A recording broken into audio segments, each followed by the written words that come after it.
The ocean has always held one unbeatable advantage over us. It doesn't need to prove anything. It just sits there dark, cold, and absurdly deep, while human beings stare into it and imagine the worst things possible.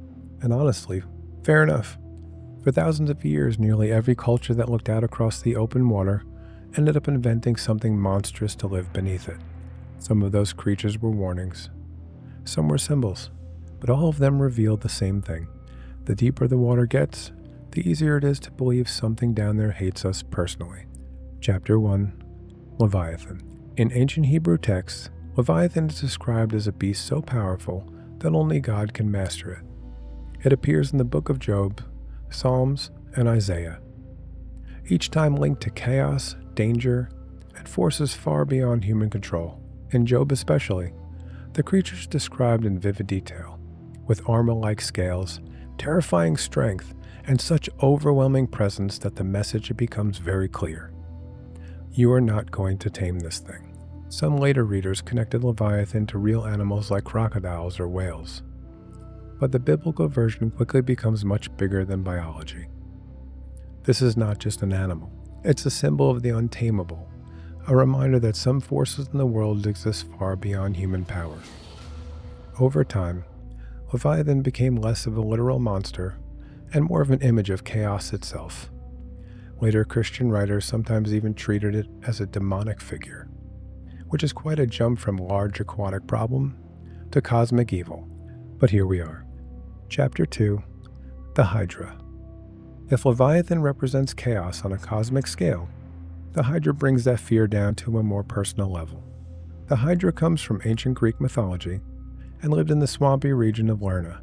What made it so terrifying was not just the size or the venom, though those were already bad enough. It was the fact that when one head was cut off, more would grow back in its place. In the best-known version of the myth, Heracles is ordered to kill the Hydra as one of his 12 labors. The problem is that the brute force only makes things worse, so he needs help from Lolos, who cauterizes each neck stump after a head is removed, to stop it from regenerating. In other words, the official Greek solution to an endlessly multiplying monster was teamwork and fire. Honestly, that does sound very Greek. The Hydra endures because it represents a fear that still feels familiar, the kind of problem that grows the harder you fight it.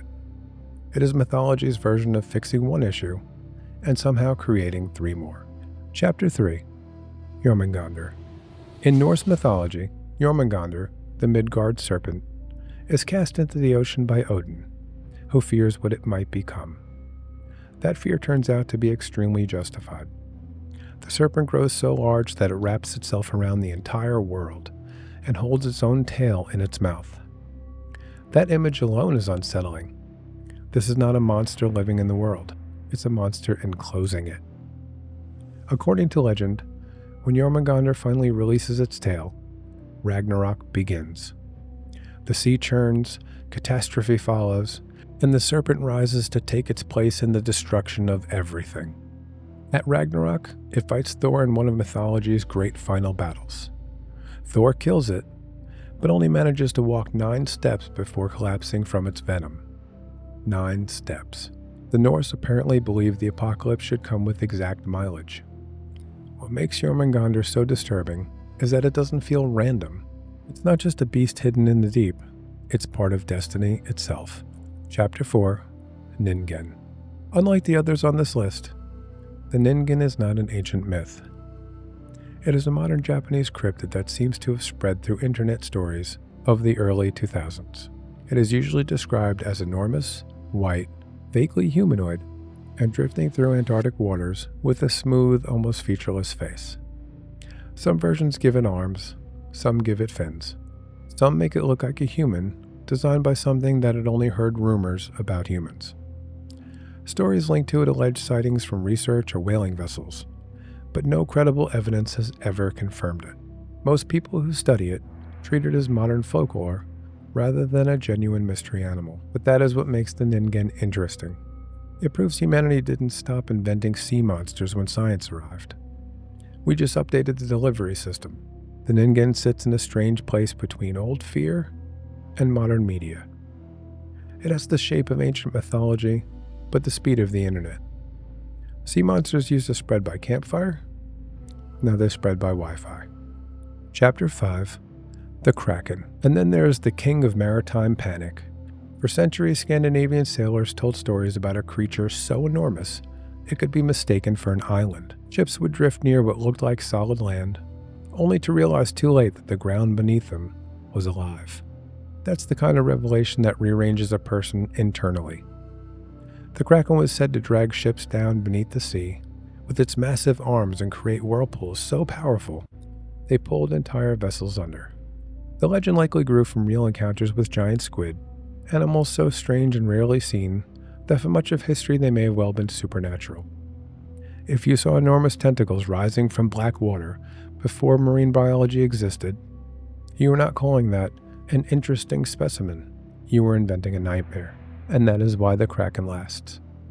Not just because it's large and not just because tentacles are never reassuring, but because it represents one of humanity's deepest fears about the sea. That something enormous, ancient, and completely unconcerned with us has been there the whole time, just below the surface. Sea monsters are not really about what lives in the water.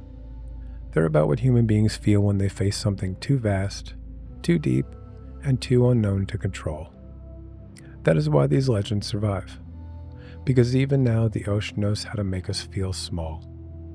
And that leaves just enough room in the imagination to do what it does best.